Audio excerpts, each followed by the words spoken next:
한국은행이 기준금리를 연 1.25%에서 0.75%로 0.5%포인트 전격 인하했습니다. 코로나19 사태 대응을 위해서인데 국내 기준금리가 0%대 영역에 들어서는 건 사상 처음입니다. 경기도 성남 은혜강교회 관련 확진자가 50명에 육박하고 있습니다. 교회 측이 예배 참석자들의 입에 분무기로 소금물을 뿌린 게 확산의 주요 원인으로 지목됐습니다. 전 세계 코로나19 신규 확진자의 90%는 이제 유럽 대륙에서 나오고 있습니다. 유럽의 누적 확진자가 5만 7천 명을 넘어섰는데 발원지인 중국보다 유럽 확산세가 더 빠른 이유 알아봤습니다. 정부가 오늘부터 특별 입국 절차 대상국을 유럽 전역으로 확대했습니다. 대상 국가를 전 세계로 확대하는 방안도 검토하고 있습니다.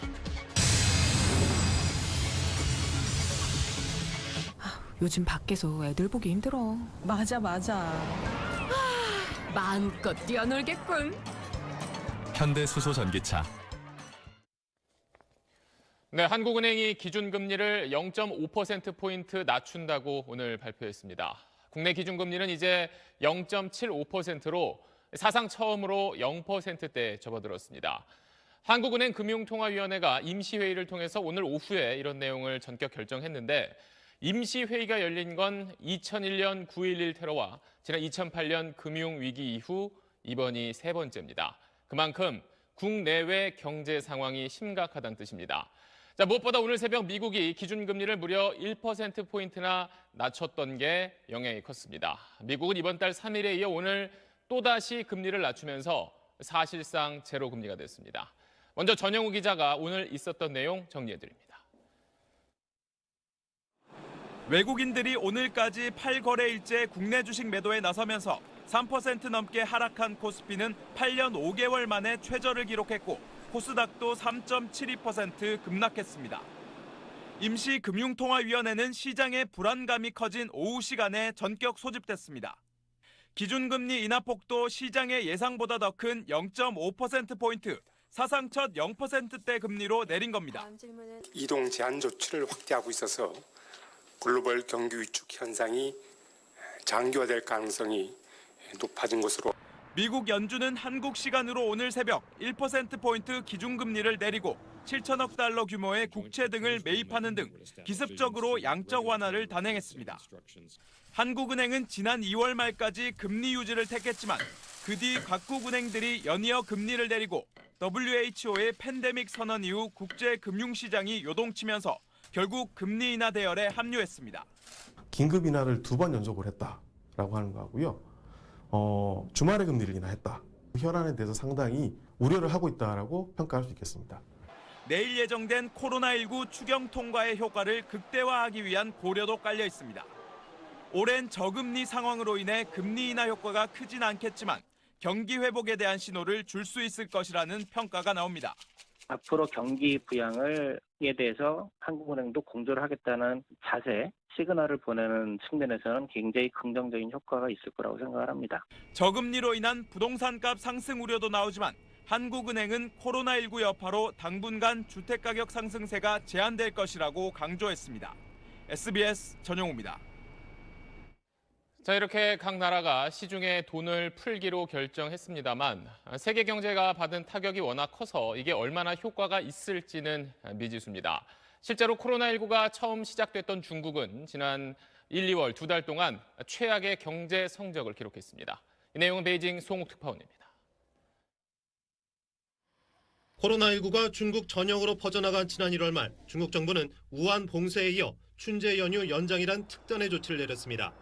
2월 10일부터 공장들이 하나둘 가동을 시작했지만 이동 제한 등으로 아직도 많은 직원들이 복귀하지 못하고 있습니다. 상점들도 문을 열지 못하고 있습니다. 이 여파는 중국 경제 성적표에 그대로 반영됐습니다. 중국의 1, 2월 산업 생산은 지난해 같은 기간보다 13.5%나 감소했습니다. 중국 월간 산업 생산이 감소한 것은 관련 통계가 있는 1990년 이후 처음입니다. 제조업 생산이 15.7% 감소했는데 특히 2월 중국의 휴대전화 출하량은 무려 56%나 감소했습니다. 1, 2월 소매 판매 역시 20.5%나 감소하며 사상 최저를 기록했고 도시 실업률도 사상 최고 수준인 6.2%로 높아졌습니다. 모두 시장 예상치보다 심각한 수준으로 중국 경제가 받은 충격이 예상보다 훨씬 컸다는 게 드러난 겁니다. 코로나19 절정이 지났다고 선언한 중국은 이번 사태가 경제에 미치는 영향은 단기간에 그칠 것이라고 주장했습니다. 特别是前期压抑的一些经济活动会逐步的释放出来，所以二季度应该是会比一季度有一个明显的回升。 하지만 코로나19 대유행으로 전 세계 경제도 휘청이면서 중국 정부의 희망대로 될지 불투명한 상황입니다. 중국의 올해 경제 성장 목표인 6% 달성에 빨간불이 켜진 가운데 중국이 최대 교역국인 우리에게도 그 여파가 불가피할 것으로 보입니다. 베이징에서 SBS 송욱입니다. 네, 그러면 오늘 한국은행의 금리 인하 배경과 또 그게 얼마나 효과가 있을지 박민아 경제정책팀장과 좀 더 자세한 이야기를 해보겠습니다. 자, 한국은행이 지난달 말에도 금리를 동결시켰었는데 오늘 사상 0%대 금리까지 처음으로 내린 건 아무래도 좀 상황이 엄중하다는 뜻이겠죠? 네, 과거의 위기와 성격이 다르다는데 문제의 심각성이 있습니다. 네. 국민들 뇌리에 선명한 1997년 외환위기나 2008년 글로벌 금융위기 같은 거는 외환과 금융 쪽 부실이 도화선이 돼서 실물 경제에 타격을 준 경우입니다. 네. 그래서 금융 부실을 걷어내는 외과 수술을 통해서 비교적 빠른 회복이 가능했는데요. 그런데 이번은 위기의 범위가 전 세계적이고요. 사람과 물자의 이동이 제한되면서 글로벌 공급망이 붕괴되고 있습니다. 또 팬데믹, 이게 언제 끝날지 모르니까 투자와 소비, 수요도 급격히 위축되고 있습니다. 공급과 수요가 함께 망가지면서 실물이 먼저 타격을 받고 금융 부문으로 전이될 게 우려가 되는 상황입니다. 김용범 기재부 차관도 이걸 경험해보지 못한 복합 위기다라고 규정을 하면서 L자형 장기 침체에도 대비해야 한다고 말했습니다. 이렇게 일단 돈을 풀어서라도 뭐 그만큼 경기를 살릴 수 있으면 다행인데 앞서 본 것처럼 중국도 좀 타격이 크고요. 전 세계 경제 상황이 안 좋은데 이게 얼마나 효과가 있을까요? 위기를 둘러싼 국내외 환경도 과거와 많이 다르다는 점을 유의해야 합니다. 네. 2008년 위기 당시에는 중국 경제가 9%대 성장하면서 위기의 완충 역할을 했습니다. 그런데 앞서 보신 대로 팬데믹의 진원지 중국 경제의 상황이 심상치 않은데요. 6% 성장은 이미 물 건너갔고 5%대 초반, 무디스 같은 경우는 4%대 후반으로 보기도 하고 있습니다. 또 과거 4에서 5% 하던 시절과 비교하면 각국의 기준금리의 절대 수준이 상당히 낮은 상황입니다. 그래서 금리를 내린다고 기업과 가게가 투자와 소비에 나설까 회의적인 시각이 많습니다. 오늘 시장에서 많이 회자된 게 유명한 경제학 원론의 저자인 맨큐 하버드대 교수의 글인데요. 네. 한마디로 지금은 정부 부채, 재정 적자 신경 쓸 때가 아니다. 금리 수준이 중요한 게 아니라 유동성 공급하는 역할이 매우 중요하다. 이런 뜻입니다. 그럼 재정을 어디다 써야 되느냐? 이게 문제가 될 텐데요. 비슷한 맥락에서 가장 경계해야 할 게 신용 위기로 비화되는 것일 겁니다. 취약계층을 비롯한 자영업은 물론이고 일시적인 자금난을 겪는 항공, 자동차 등 기간 산업도 하나둘 무너지기 시작하면 금융 부실로 걷잡을 수 없이 번질 가능성이 큽니다. 그래서 신용 위기부터 차단하고 과감한 재정 지출을 통해서 정부 부문에서 수요를 창출해야 할 겁니다. 추경철회를 앞두고 있는 우리도 규모도 규모지만 재정 지출의 우선순위를 어디에 둬야 할지 지혜를 모아야 할 겁니다. 돈을 푸는 것보다 어디다 쓰는지를 더 고민해야 한다, 뭐 이런 얘기겠네요. 그렇습니다. 알겠습니다. 박민아 팀장과 얘기를 해봤습니다. 네, 국내 추가 확진자는 어제 이어서 오늘도 100명을 넘지 않았습니다만 경기도 성남에 있는 한 교회에서 40명이 넘는 감염자가 나왔습니다. 목사 부부까지 이미 6명이 확진 판정을 받았던 은혜의 강 교회에서 추가 확진자가 나온 겁니다. 먼저 전현남 기자입니다. 지난 9일 30대 남성 교인을 시작으로 어제 목사 부부까지 확진자 6명이 나온 경기도 성남 은혜의 강 교회입니다. 오늘 이 교회 교인 40명과 교인과 접촉한 지역 주민 1명이 추가로 확진 판정을 받았습니다. 확진자가 47명으로 늘어난 겁니다. 130명을 넘긴 서울 구로 콜센터에 이어 수도권에서 발생한 두 번째 규모의 집단 감염입니다. 확진 판정을 받은 교인은 모두 지난 8일 예배에 참석한 것으로 드러났습니다. 교회는 건물 3, 4, 5층을 이용하고 있는데 110제곱미터 좁은 공간인 3층 예배당에서 수십 명에서 많게는 100여 명까지 밀집해 예배를 본 것으로 알려졌습니다. 10시부터 12시 넘어서까지 했던 걸로 기억하거든요. 해가 나서 왔다 갔다 해서 이렇게 예배를 이렇게 보는구나 정도. 일반적인 교회라고 보기에는 좀 약간 저도 의심이 들었고. 예배가 있는 날이면 4층 식당에서 교인 수십 명이 함께 식사한 걸로 전해졌습니다. 8일과 한 주 전 1일 예배에 참석한 135명을 검사한 결과 58명은 음성이 나왔지만 37명은 재검을 받거나 결과를 기다리고 있어 확진자는 더 늘 수 있습니다. 첫째 은혜강 신도들이나 가족분들 중에 혹시 조금이라도 미열 등 증상이 있으신 분들은 빨리 자진해서 연락해 주십시오. 성남시는 보건당국과 교회시설과 주변 지역을 방역하고 대책본부를 꾸려 확진자들의 동선과 접촉자들에 대한 조사를 벌이고 있습니다. SBS 전연남입니다. 당국이 조사한 결과 이 교회는 최근 예배를 보러 온 사람들의 입에 분무기로 소금물을 뿌렸던 걸로 드러났습니다. 소금물로 하면은 소독이 되는 줄로 잘못 알았던 것 같은데 오히려 그게 바이러스를 더 퍼지게 한 걸로 보입니다. 계속해서 한소희 기자입니다. 지난 8일 성남 은혜의강교회 한 여성이 빨간색 분무기를 남성 교인의 입에 대고 액체를 뿌립니다. 한 주 전인 1일에도 똑같은 분무기가 쓰였습니다. 예배당 CCTV에 담긴 모습인데 교회가 교인의 입을 소독한다며 분무기를 이용해 소금물을 뿌린 겁니다. 분무기를 소독하거나 다른 조치를 하지 않고 한 분이 계속 뿌리고 있었기 때문에 사실상 직접적인 접촉과 다름이 없지 않나라고. 불안감을 틈탄 허위 정보가 오히려 감염병을 확산시키는 이른바 인포데믹 현상이 벌어진 건데 담임 목사의 해명은 황당합니다.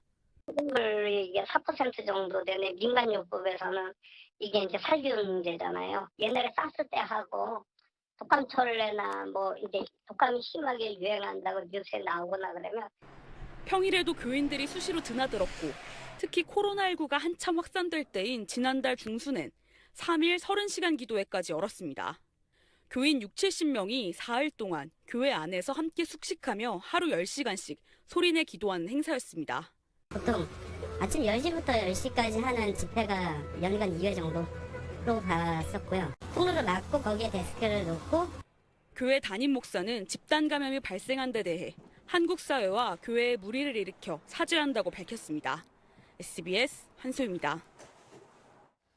자, 그럼 현장에 나가 있는 취재 기자를 연결해서 좀 더 이야기를 해보겠습니다. 전현남 기자, 그 교회에서 첫 확진자가 나왔던 게 일주일 전인데 그 교회 사람들 자가격리가 제대로 이루어지지 않았다면서요? 네, 그렇습니다. 은혜의강교회는 지난 9일 첫 확진자가 나오면서 폐쇄된 상태입니다. 문제는 지난 1일과 8일 예배에 참석한 교인이 135명에 이르는데 첫 확진자와 밀접 접촉한 7명만 지난 9일 자가격리 통보를 받았다는 겁니다. 나머지 교인은 128명, 이 중엔 확진자 40여 명이 섞여 있는데 이들은 아무 제한 없이 그동안 바깥 활동을 해온 겁니다. 보건당국은 첫 확진자가 1시간 반 예배 동안 마스크를 쓰고 있었던 만큼 밀접 접촉자 외에 당일 예배에 참석했던 전체 교인을 자가격리 조치할 수 없었다고 밝혔지만 결과적으로 오판이었습니다. 자, 교회 밖으로 이제 퍼져나가는 걸 막는 게 지금 시점에서는 가장 중요한데 교회를 다니지 않는 사람 사이에서도 감염된 사례가 계속 나오고 있네요. 네, 지난 주말 확진 교인의 남편이 감염된 데 이어 오늘 오전엔 교회를 다니지 않는 70대 여성이 확진 판정을 받았습니다. 이 여성 말고도 교인과 접촉자 2명이 추가 확진 판정을 받았다는 소식이 조금 전 들어와서 이 교회 관련 확진자는 49명까지 늘었습니다. 이 여성은 성남 백현동 행정복지센터에서 노인 환경 지킴이 활동을 해오던 은혜의강 교인과 접촉해 감염된 걸로 추정됩니다. 이에 따라 행정복지센터는 오늘 오전 폐쇄됐습니다. 더 큰 문제는 예배를 강행하는 교회가 이 교회 말고도 경기도에서만 수천 곳에 이른다는 점입니다. 경기도가 일요일인 어제 현장 점검을 했더니 2,600곳이 넘는 중소교회들이 여전히 현장 예배를 본 걸로 나타났습니다. 지금까지 성남 은혜의강 교회 앞에서 SBS 전연남입니다. 자, 바이러스 퍼지는 걸 막기 위해서 당분간 예배를 하지 말아달라고 정부가 그동안 요청을 했고 그래서 많은 교회들이 거기에 따르고 있습니다만 앞서 보신 대로 그렇지 않은 교회들도 여전히 있습니다. 종교적 자유와 또 국민 안전 사이에서 이 문제를 어떻게 봐야 할지 김영하 기자가 짚어봤습니다. 온라인으로 동시 중계된 어제 광림교회의 주일 예배입니다. 참여자가 평소의 20% 정도에 그쳐 내부가 거의 비었다고 참석자들은 전했습니다. 하지만 교회들은 찾아오는 교인들에게 예배당 문을 마냥 닫아놓을 수는 없다고 호소합니다. 2칸씩 이상 떨어져 앉고 마스크 쓰고 신체 접촉하지 않고 점심도 안 먹고 전체 예배 시간이 1시간을 넘지 않아요. 그나마 세간의 시선이 집중된 대형 교회들은 상당수 현장 예배 중단을 이어가고 있습니다. 하지만 6만여 개로 추산되는 국내 교회 가운데 70% 정도는 신도수가 100명 미만입니다. 특히 45% 정도는 신도수 50명에도 못 미치는 초소형 교회입니다. 이런 중소형 교회들의 경우 현장 예배를 한 번도 중단하지 않은 곳도 많습니다. 규모가 작으니 위험도 적을 거라는 막연한 믿음과 온라인 예배를 할 재정과 시설이 부족하다는 이유입니다. 하지만 개신교계 내부에서조차 현실적인 어려움보다는 형식에 집착하는 예배관 탓이라는 비판이 나옵니다. 이 사회와 이웃을 위해서 협력하는 것이 하나님의 뜻이고 이게 진정한 예배일 수 있다는, 그렇게 하지 못하는 모습이 안타깝지요. 교인 수가 100명 남짓한 경기도의 이 작은 교회는 별도의 장비 없이도 유튜브 방송으로 3주째 온라인 예배를 이어오고 있습니다. 현장 예배 중단을 종교적 자유에 대한 도전이 아니라 이웃에 대한 배려와 사회적 거리 두기의 일환으로 인식하는 전환이 필요합니다. SBS 김영화입니다. 네, 계속해서 다른 나라들은 어떤지도 살펴보겠습니다. 우선 유럽입니다. 이제 전 세계 추가 확진자의 90%가 유럽에서 나오고 있습니다. 지금까지 확진자가 5만 7천 명이 넘어서면서 전 세계에서 온 사람들로 북적대던 유럽은 사실상 멈춰섰습니다. 자, 그럼 유럽 지도를 보면서 나라별로 좀 더 자세히 살펴보겠습니다. 가장 심각한 건 역시 이탈리아입니다. 이틀 연속 3천 명 넘게 환자가 늘면서 지금까지 확진 판정받은 사람이 무려 2만 5천 명에 육박합니다. 자, 그리고 남부에 있는 스페인은 전체 환자가 7,800여 명으로 일주일 사이 13배가 됐고, 독일과 프랑스, 이곳 역시 확진자가 이제 5천 명을 넘어섰습니다. 이렇다 보니까 그동안 국경 없이 자유롭게 움직이던 유럽 나라들은 사람들 이동을 막아서기 시작했습니다.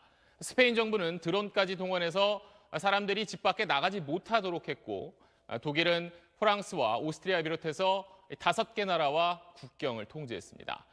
자, 그렇다면 유럽에서 왜 이렇게 빠르게 코로나19가 퍼지고 있는지 그 이유를 김지성 기자가 짚어봤습니다. 스페인 경찰이 시민들에게 집으로 돌아갈 것을 요구합니다.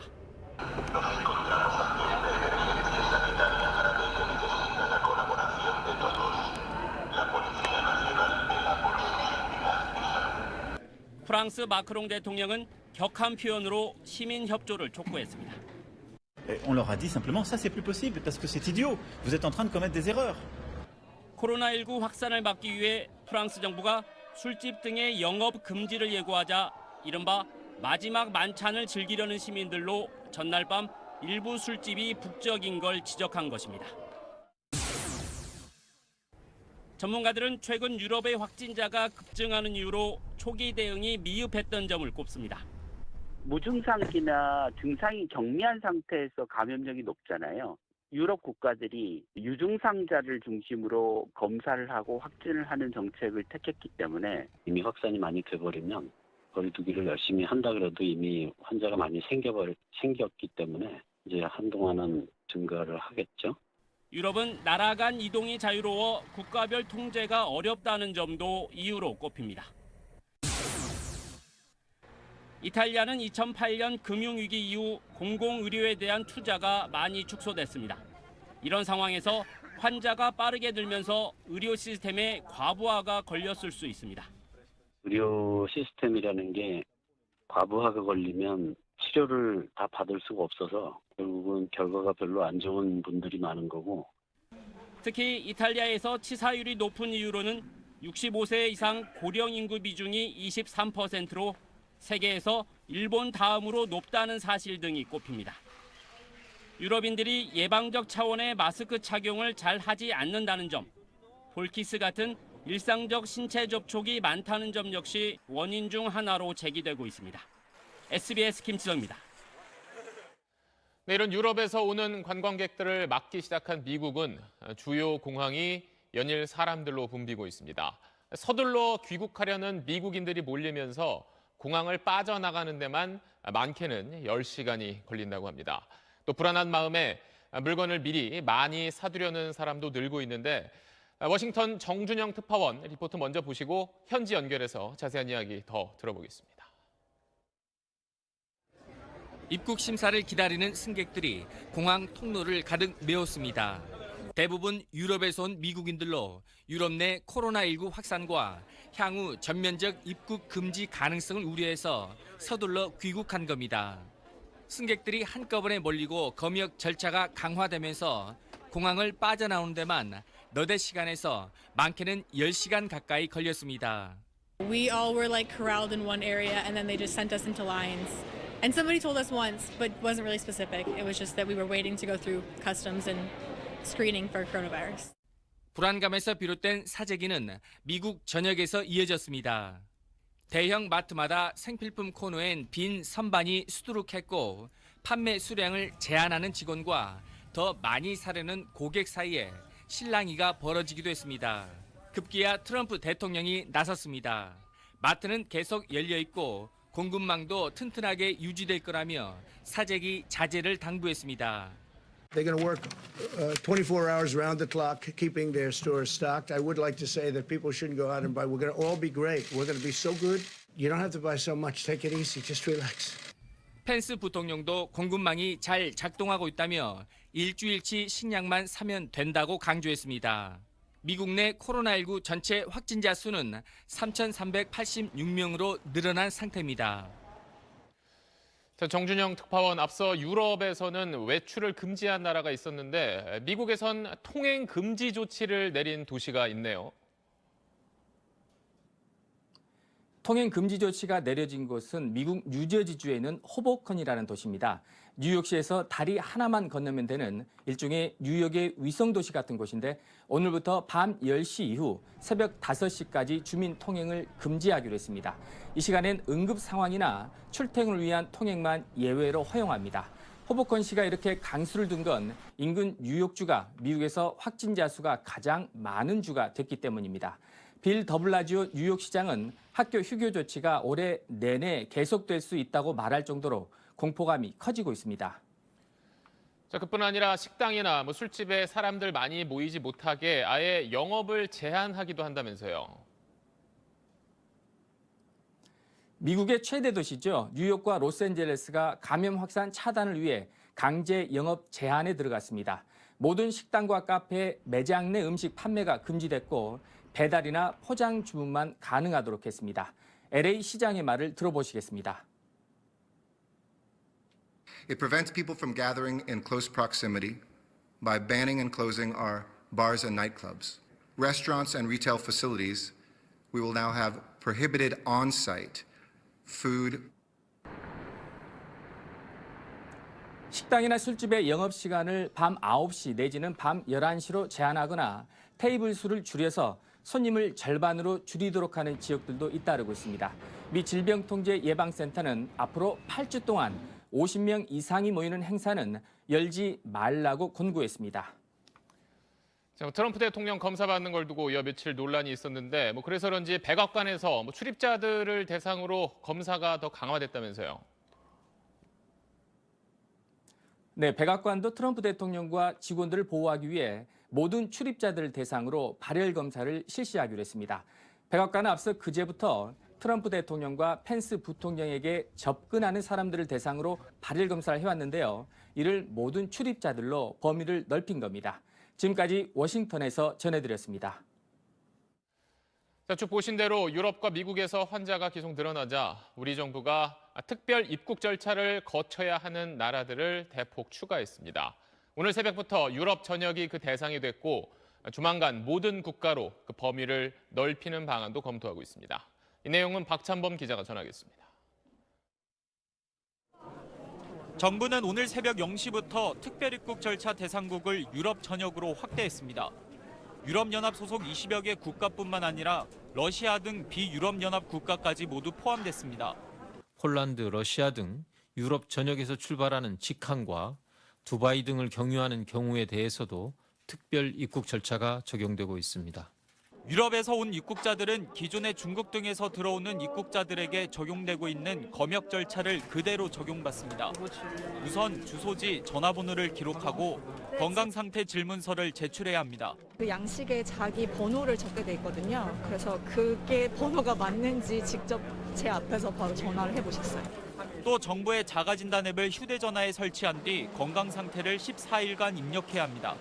최종으로 지우지 않고 깔았는지 네, 그런 식으로 한 3번 정도 검사했어요. 방역당국은 국내 코로나19 확진자 가운데 50명이 해외에서 감염된 뒤 입국한 것으로 추정하고 있습니다.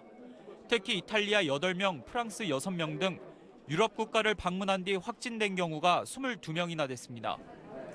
최근 유럽 6개국을 대상으로 실시한 특별입국 절차에서 확진된 경우도 4명이나 됐습니다. 해외 유입 사례로 분류되신 분 50분들 중에 국내 내국인이 42명, 외국인이 8명으로 확인되고 있습니다. 방역 당국은 현재 특별입국 절차를 강화하고 대상 국가를 전 세계로 확대하는 방안도 검토하고 있습니다. SBS 박찬범입니다. 네, 국내 환자 수 짚어봅니다. 어제 하루 신규 확진자는 74명으로 오늘 새벽 0시 기준으로 누적 환자 수는 8,236명입니다. 그제와 어제 이틀 연속 2자릿수 증가에 머문 겁니다. 그리고 완치 판정을 받고 격리 해제된 사람은 하루 사이에 300명 넘게 늘기도 했는데요. 보건당국 분석을 보면 지금까지 전체 확진자의 약 9% 정도가 완치됐고 치료 기간은 평균 15일 정도였습니다. 한편 숨진 사람은 4명 늘어난 79명으로 환자 가운데 사망 비율을 가리키는 치명률은 0.91%로 조금 올랐습니다. 오늘 정부는 바이러스가 빠르게 소멸되기는 어렵고 장기전에 대비해야 한다고 거듭 강조했습니다. 이런 가운데 교육부는 초중고교 개학을 추가로 연기하는 방안에 대해 내일 중에 결론을 내릴 것으로 알려졌습니다. 한지연 기자의 보도입니다. 4월로 개학을 연기해달라는 국민청원에 동의한 사람이 일주일 만에 10만 명을 넘은 가운데 여당도 개학 연기에 불가피함을 강조하고 나섰습니다. 각급 학교의 개학은 조금 더 연기하는 것이 불가피해 보입니다. 방역당국도 현실적으로 3월 23일 개학은 어렵다는 입장을 분명히 했습니다. 3월 말, 4월 초 정도까지는 사회적 거리두기에 대한 부분들을 유지하는 것을 필요하다라는 그런 말씀은 마찬가지고요. 이거는 학교도 마찬가지일 겁니다. 개학 추가 연기 여론이 높아지며 교육부의 고심도 깊어지고 있습니다. 우선 학사 일정 차질이 우려됩니다. 개학을 추가로 연기할 경우 수업 일수를 10% 범위에서 줄여야 하고 1학기 중간고사와 기말고사 일정도 밀리게 됩니다. 특히 고3의 경우 각종 모의평가는 물론이고 9월 7일 수시 모집 원서 접수, 11월 19일 수능 시험에도 영향이 불가피합니다. 여기에 1주나 2주를 더 연기한다고 해서 코로나19 확산 우려가 눈에 띄게 낮아지겠냐는 현실적인 고민도 있습니다. 의료계에서는 개학 연기만으로는 충분치 않고 개학 후에도 학생들의 동선이 최대한 겹치지 않도록 수업 방식을 바꾸는 방안까지 논의해야 한다고 지적합니다. 교육부는 방역당국과의 최종 협의를 거쳐 내일 중 개학 추가 연기 여부를 발표할 예정입니다. SBS 한지연입니다. 이렇게 개학 날이 언제가 될지 모르는 때 어쩔 수 없이 아이 맡기는 돌봄 교실은 안전한 건지 궁금합니다. 매일 발열 체크를 하고 있지만 모이는 학생들이 어딜 다녀왔는지 모르고 특히 학생 가족 가운데 자가격리자가 있어도 학교에서 바로 알 수가 없는 상황입니다. 정반석 기자가 취재했습니다. 긴급 돌봄 교실에 모인 아이들 10여 명이 둘러앉아 식사하며 이야기를 나눕니다. 마스크를 쓰고 발열 체크를 한다지만 한 공간에 길게는 10시간까지 같이 머물기 때문에 감염된 학생이 있다면 쉽게 전염될 수 있는 환경입니다. 전국에서 6만 명 넘는 초등생이 돌봄 교실을 신청했는데 학부모와 교사들은 걱정이 많습니다. 학교 단체 생활을 해가지고 오히려 악화되는 상황이 많은 콜센터라든지 그런 상황이 많잖아요. 그래서 좀 꺼려하게 되더라고요. 가기가 좀 그래서. 학생 가족이 확진자와 접촉했거나 감염자가 속출한 대구 등을 방문했더라도 걸러낼 방법이 없다는 겁니다. 일반 학생들이랑 신입생, 저희가 전혀 모르는 가정 환경에서 오는 아이들이 있으니 그 아이들이 어떤 환경에 노출되어 있는지 모르는 상태로 봤기 때문에. 보건당국은 학부모가 확진자인 경우 교육청에 통보하지만 확진자와 접촉에 자가격리된 경우는 따로 알리지 않습니다. 이렇다 보니 교사가 직접 학생 문진표를 작성하기도 합니다. 자가진단이라는 과정을 전혀 거치지 않고 그냥 신청한 아이들은 모두 돌봄교실에 그냥 오고 있어요. 죄송하고 안타까운 마음에 저희 학교에서는 이렇게 자가진단표를 학생용 자가진단표를 만들어서 개학이 더 늦어지면 돌봄교실도 연장될 수밖에 없는 만큼 이제라도 보완책 마련을 서둘러야 할 것입니다. SBS 정만석입니다. 개강을 2주 연기했던 대학들은 오늘 봄학기를 시작했습니다. 대부분 현장 강의 없이 온라인 강의로 문을 열었는데 첫날부터 접속 장애가 잇따랐습니다. 유수환 기자입니다. 학생들이 온라인 강의를 듣는 한 대학의 수강 사이트. 로그인해도 한참을 기다려야 접속되고 강의 영상을 클릭하니 응답을 기다리고 있다는 문구만 뜹니다. 개강일이니까 보통 오늘 접속을 해서 그 강의를 듣는 사람들이 많은데 로그인이 아예 막혀버리니까 강의로 아예 접속이 불가능해서 온라인 강의를. 또 다른 대학, 강의 영상을 선택하자 몇 분째 검은 화면만 뜹니다. 전국 대학의 80%가 오늘 온라인 강의로 새 학기를 시작했는데 오전부터 사이트 마비 현상이 속출한 겁니다. 일부 대학은 급히 아프리카 TV나 구글 미트 같은 플랫폼으로 옮겨 강의를 진행했습니다. 아예 안 켜져가지고 1시간째 기다리고 있었는데 계속 그렇게 된다. 소리가 안 들린다. 인간 버퍼링 걸린다. 1시간째 들어가지지도 않는다. 이런 접속 장애는 전국적으로 벌어졌는데 수도권에서는 서울대와 고려대, 이화여대, 한양대, 외대 등에서 발생했습니다. 실시간 화상 강의에 학생들이 동시 접속하면서 서버가 버티지 못한 걸로 보입니다. 대부분의 대학들이 2주 전쯤 온라인 강의를 결정했는데 동시 접속자 수를 감안한 서버 용량을 확보하지 않은 채 온라인 개강을 한 겁니다. 소란을 겪은 대학들은 서버 용량을 최대한 확보하겠다고 밝혔지만 하루 만에 접속 마비를 해결할지는 두고 볼 일입니다. SBS 유수환입니다. 카이스트 연구진이 기존의 정전기 필터가 아닌 신소재로 만든 마스크 필터를 개발했습니다. 20번 넘게 빨아도 성능이 유지되는 획기적인 기술이라는데 마스크 대란을 해소할 수 있을지 주목됩니다. 자세한 내용 이용식 기자가 취재했습니다. 얇은 부직포 사이에 나노 섬유를 넣은 마스크 필터입니다. KF94 성능을 가진 이 마스크 필터를 에탄올에 3시간 이상 담가두거나 20차례 씻은 뒤 성능을 실험했습니다. 미세 입자를 필터에 통과시켰더니 여과 효율이 처음과 비교했을 때 94% 이상 유지됐습니다. 비누나 손으로 20차례 빨아도 마찬가지였습니다. 보시다시피 600나노 입자가 필터 전과 후가 차이가 많이 나는 거 볼 수 있습니다.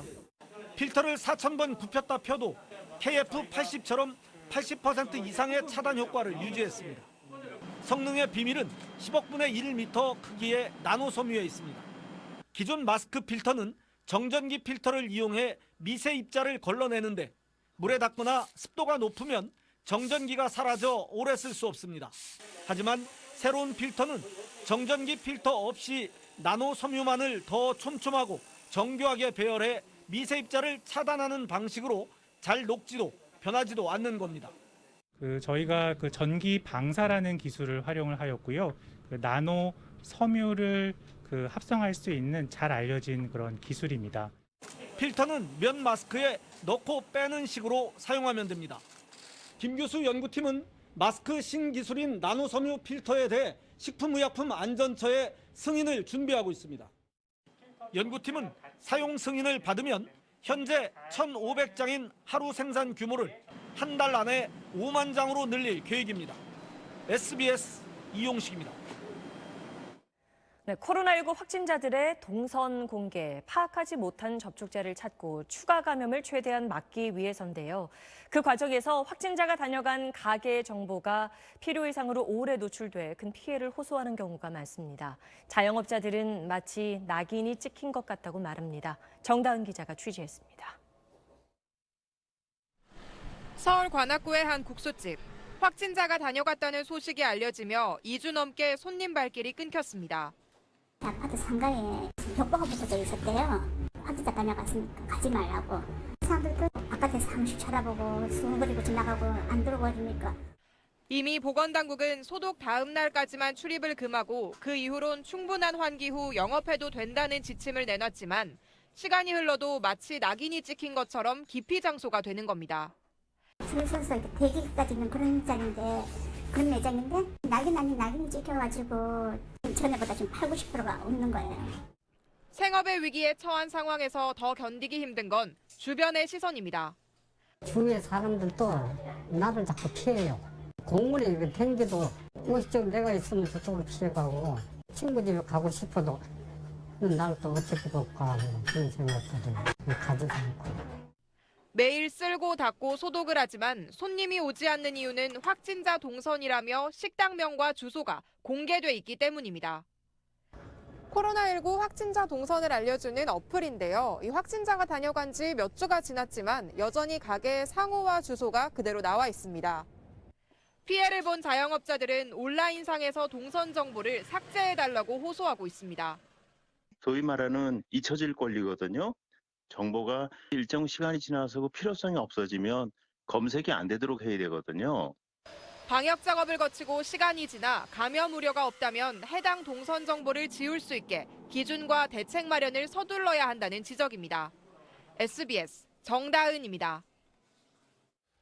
네, 차에 탄 채 코로나19 검사를 받는 방식은 우리나라가 처음 시작한 뒤에 지금은 미국을 비롯한 여러 나라에서도 시행되고 있습니다. 그런데 일본 정부가 그런 검사 방식은 의사 진찰 없이 이루어지는 경우가 많아서 쓰지 않는다고 말해서 비판이 일고 있습니다. 자세한 내용 도쿄 유성재 특파원입니다. 한국의 보건복지부 격인 일본 후생노동성이 어제 공식 SNS 계정에 올린 글입니다. 일본 정부가 승차 검진 방식을 도입하지 않는 이유는 의사의 진찰이 동반되지 않는 경우가 많기 때문이라고 했습니다. 어디에 어떤 승차 검진이 의사의 진찰 없이 이루어지는지는 구체적으로 언급하지 않았습니다. 해당 트윗이 공개되자 일본의 많은 SNS 이용자들이 문제를 제기하고 나섰습니다. 승차 검진을 처음 시작한 한국은 물론 최근에 도입하기 시작한 독일과 미국 등에서도 현장에 의사가 투입되고 있는데 승차 검진이 의사 진료를 동반하지 않는 경우가 많다고 단정한 근거는 뭐냐는 겁니다. 한 인터넷 매체는 감염 검사를 충분히 하지 않는 현실을 가리기 위해 정부가 앞장서서 허위 정보를 퍼뜨리고 있다고 강하게 비판했습니다. 가토 후생노동상은 오늘 의회에서 이제라도 승차 검진을 도입하는 게 어떠냐는 야당 의원의 제안에 애매한 답변만 내놨습니다. 院外の外へベッド作っていく。でそこで診療し、必要であれば PCR のための拭いもやる。そういったことは別に我が国で否定されているわけではないということであります。 지난달에는 의사 진찰 결과 코로나19 감염이 의심돼 검사를 의뢰했는데도 보건당국이 무시한 사례들이 30여 건 드러나기도 했습니다. 이 때문에 일본 정부가 검사를 통제해 확진자 숫자를 최대한 줄이려 한다는 의심이 잦아들지 않고 있습니다. 도쿄에서 SBS 유성재입니다. 일본의 이런 부정적인 평가와 달리 우리나라에서는 이렇게 차에 탄 채 검사를 받을 수 있는 진료소가 계속 늘고 있습니다. 효율성이 높다는 평가 때문인데 주의해야 할 점도 있습니다. 이 내용 조동찬 의학 전문 기자가 취재했습니다. 승차 검진 방식은 2009년 신종플루 팬데믹 때 미국에서 처음 도입됐습니다. 밀접 접촉자를 최대한 줄이면서 진단하기 위해서입니다. 코로나19 승차 검진 방식은 우리나라에서 지난달 26일 처음 도입했는데 환자는 물론 의료진도 더 안전하다고 느낍니다. 검사자들이 몰리다 보니까 길게는 1시간 이상씩 접촉을 하게 되죠. 의료진이랑만 접촉을 하니까. 승차 검진에 쓰이는 면봉과 진단 키트, 그리고 유전자 분석 방법은 일반 선별진료소와 똑같습니다. 이 때문에 정확성도 일반 선별진료소와 같아야 합니다. 다만 검체 채취 방법이 정확하지 않으면 정확도가 떨어질 수 있습니다. 코로나 바이러스는 콧물이나 침방울만 채취하면 바이러스가 있더라도 음성으로 나오기 때문에 면봉을 코 안쪽 벽까지 깊숙이 밀어 넣어 세포를 채취해야 합니다. 그런데 이때 환자는 불편해서 무의식적으로 목을 뒤로 빼기 십상이라 자동차 머리바지에 목을 고정해야 합니다. 검사자가 불편해할까 봐 창문으로 고개를 돌려 검사를 받으면 오히려 정확도가 떨어질 수 있습니다. 헤드레스트에 머리를 고정하고 채취를 하면 밖에서 하는 검사와 동등한 결과를 얻을 수 있기 때문에 검체 채취만 정확하게 이루어진다면 승차 검진은 감염 위험을 줄이면서도 효과적인 방법일 수 있습니다. SBS 조동찬입니다. 네, 환자 숫자가 줄면서 안정세에 접어들었다고 판단한 중국은 이제 입국 장벽을 더 높이고 있습니다. 중국에 들어오려면 자기가 돈을 내고 2주 동안 호텔에 격리돼야 한다는 사실상의 입국 금지 조치를 내렸습니다. 베이징 정성엽 특파원입니다. 평소 마중 나온 사람들로 붐비던 베이징 공항 국제선 입국장이 텅 비었습니다. 모든 입국자들을 별도 통로와 검역 절차를 거치도록 했기 때문입니다. 베이징시는 오늘부터 입국자 전원을 지정시설로 이동해 14일간 격리토록 했습니다. 숙소 등 격리 비용도 입국자 본인 부담입니다. 네이먼구 자치구, 하이난성, 시안시 등도 베이징의 조치를 뒤따르고 있습니다. 주중 한국 대사관이 사실상 입국을 막는 조치라며 자가격리로 바꿔줄 것을 요구했지만 받아들여질 가능성이 크지 않아 보입니다. 중국 내 감염자보다 해외 유입 확진자 수가 더 발생하고 있어 특단의 조치가 필요하다는 중국 당국의 의지가 완강합니다. 境外输入已经成为了中国国内不少地方疫情防控的主要风险。 지역 내 방역에도 다양한 방법이 동원되고 있습니다. 비말 전염 가능성을 줄이기 위해 한 사람씩 옆으로 앉게 한 식당, 식당에 종이 가림막을 세운 식당도 생겼습니다. 주변 5m 이내 사람들의 체온을 자동으로 측정해 발열자를 구분하는 스마트 헬멧도 등장했습니다. 오늘자로 중국 내 코로나19 피해 규모는 중국 밖 확진자와 사망자 누계보다 적어졌습니다. 지금 중국은 일상으로의 회복이 당면 과제입니다. 거의 다 왔다고 판단하는 만큼 막바지 고비를 넘으려는 당국이 고비를 더욱 거세게 쥐고 있는 모습입니다. 베이징에서 SBS 정성엽입니다. 국내에서 확진자와의 접촉으로 자가격리 중인 사람은 3만 명에 이릅니다. 정부는 휴대전화에 특별관리 앱을 설치하도록 해 관리하겠다고 했는데 시행 열흘이 됐지만 아직 보완해야 할 점들이 많습니다. 권영인 기자가 짚어봤습니다. 지난 3일 대구의 한 자가격리 대상자가 전철역까지 나와 1시간 넘게 소란을 피우며 주변을 놀라게 했습니다. 몇 대가 먼저 경찰대 또 올라오는데도 사람을 안 태워가는 기라. 그러니까 우리가 불안하잖아요. 자가격리 대상자가 3만 명에 이르면서 직접 관리가 어려워지자 정부가 특별관리 앱을 만들었습니다. 지난 7일부터 대구 경북 지역에 우선 설치하도록 했습니다. 자가격리자들을 사실은 그 집 앞에서 24시간 감시하는 것은 불가능합니다. 지금까지 행안부가 집계한 대구 경북 지역 전체 설치율은 20%가 채 안 되고 시행 열흘이 지나도록 몇 명이 앱을 설치했는지 파악하지 못한 지자체도 있습니다. 행정들이 파악하려고 파악하는데 지금 파악되는 게 없어요. 설치에 법적 의무가 없는 데다 공무원이 격리 대상자를 직접 만나지 못해 고령층의 앱 설치 비율이 특히 낮습니다. 20대 같은 경우에는 1, 2분으로 끝나는 부분을 30분 정도 설명을 해도 그래도 답답하신 분이 네가 와서 좀 깔아달라고. 또 그동안은 안드로이드 폰을 위한 앱만 있었는데 아이폰 전용 앱은 오늘부터 가능해졌습니다. 앱 자체에 대한 홍보도 부족했다는 평가입니다. 어플을 깔아라, 뭘 해라 이런 전체적인 건 없었습니다. 그런 연락은 온 건 따로 없습니다. 모든 자가격리 대상자를 직접 관리하는 게 현실적으로 어려운 만큼 앱 설치 비율을 높이기 위한 대책이 필요합니다. SBS 권영인입니다. 코로나19 여파로 큰 피해를 입고 있는 분야가 많습니다. 그 가운데 관광 운송과 여행, 숙박, 공연, 4개 업종은 특별고용 지원 업종으로 지정돼 고용 관련한 정부 지원이 늘어나게 됩니다. 한세연 기자입니다. 예년 같으면 봄 시즌 성수기지만 여행용 전세버스들이 차고지에 줄지어 서 있습니다.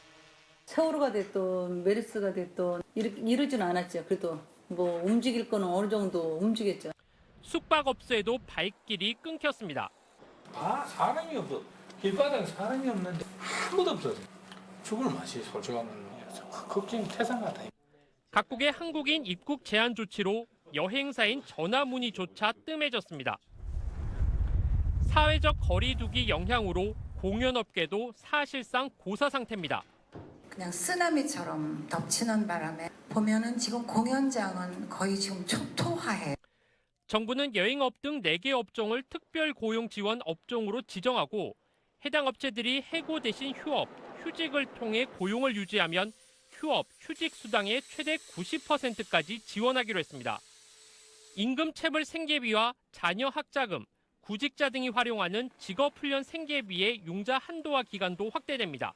17만 명 이상의 근로자들이 6개월 동안 강화된 지원을 받을 수 있을 것으로 보입니다.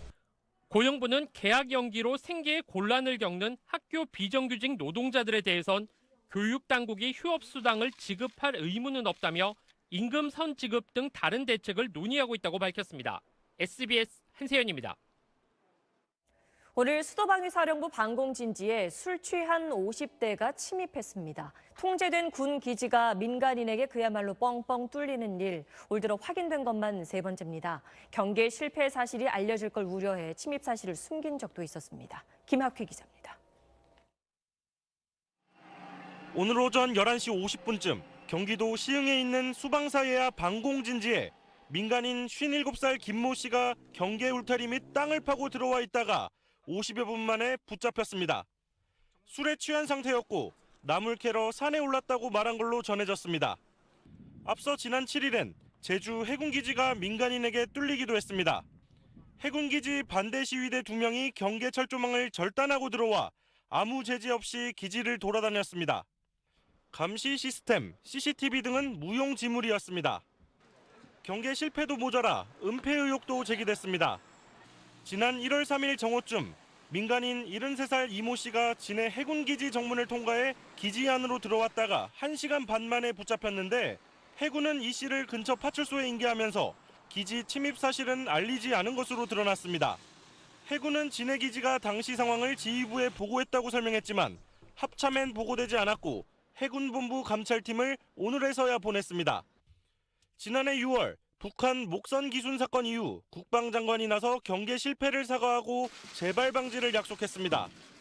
상황을 분석해본 결과 경계작전 실패와 국민들께 제대로 알리지 못한 부분이 있었습니다.